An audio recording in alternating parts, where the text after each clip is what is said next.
Bismillahirrahmanirrahim. Kemarin banyak dari kalangan Islam yang berduyun-duyun ke masjid meramaikan malam nisfu Sya'ban sambil membawa air mineral untuk didoakan. Ada yang baca surah Yasin 3 kali berjamaah dengan diniatkan untuk panjang umur, memperoleh rezeki dan mendapatkan husnul khatimah. Ada juga yang dilanjutkan dengan sholat sunnah.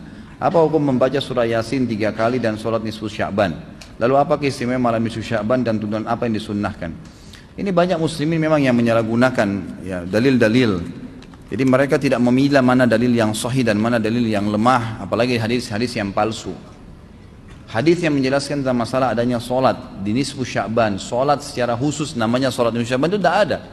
Hadisnya palsu, maudhu' itu. Yang ada memang adalah fadilah mengerjakan solat malam di nisfu Sya'ban, solat tahajudnya. Solat tahajud seperti biasa, tapi khusus malam nisfu Sya'ban punya fadilah. Karena disebutkan dalam sebuah riwayat yang sahih bahwasanya Aisyah radhiyallahu anha pernah mendapatkan giliran nginapnya Nabi SAW di rumahnya. Terbangun tengah malam, dia melihat Nabi SAW tidak ada di sebelahnya.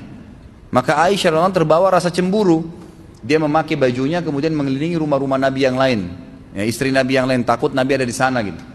Diketukin satu-satu, ternyata nggak ada. Lalu Aisyah tergopoh-gopoh pergi ke masjid mendapatkan Nabi SAW sedang sholat. Begitu Nabi SAW lihat Aisyah lagi ngos-ngosan jalan gitu kan, kena buru-buru. Kata Nabi SAW, wahai Aisyah, kau cemburu lagi? Ini adalah malam nisfu Sya'ban. Artinya saya sholat malam ini karena ini adalah nisfu Sya'ban. Ini hadis yang sahih gitu kan. Dan memang dianjurkan oleh para ulama, mereka mendirikan sholat malam di malam nisfu Sya'ban itu sholat tahajudnya. Tidak ada malam khusus, tidak ada sholat khusus namanya malam nisfu Sya'ban. Di siang harinya dianjurkan seseorang berpuasa. Karena Nabi SAW memang memperbanyak puasa.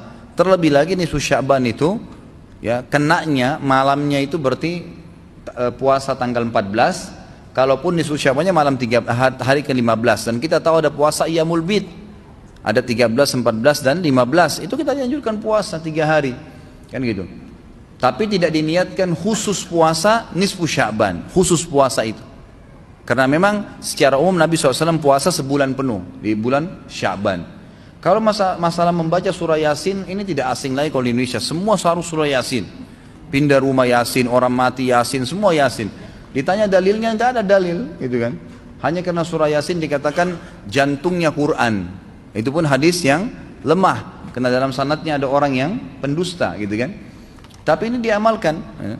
Kalau kita mau mengaku pengikut Nabi Muhammad SAW yang murni, maka tidak mengamalkan apa yang tidak dicontohkan oleh Nabi SAW. Apalagi membawa air, kemudian secara khusus dibacakan atau dihidupkan dengan surah Yasin, belum pernah ada contoh. Belum pernah ada contoh. Allahu a'lam. Saya tidak menyalahkan ya. Yang mau kerjakan itu silahkan, itu hak dia. Tapi saya pribadi menyarankan, apalagi jemaah yang ikut dengan pengajian saya atau yang mendengarkan ceramah kita, murnikan ibadah kembali kepada Nabi SAW. Nabi SAW tidak menghembuskan nafas terakhir kecuali sudah mengajarkan semua yang kita butuhkan. Jadi tidak perlu ditambah. Kalau kita tambah seperti kita sedang mengatakan, maaf Rasulullah saya lebih faham daripada anda. Nabi nggak pernah baca Yasin 3 kali di malam nisfu Sya'ban, nggak apa-apa kan, bagus. Loh, Nabi mau nggak pernah lakukan. Nabi yang nerima dari langit wahyu nggak pernah lakukan, nggak apa-apa. Berarti sama saja anda bilang, maaf Rasulullah saya lebih ngerti. Kan itu. Ini keliru, nggak boleh. Kan itu. Jangan tambah-tambah agama, biarkan dalam keadaan murni. Sedangkan murni saya sudah banyak sekali yang kita bengkalaikan, apalagi kalau ditambah-tambah. Gitu.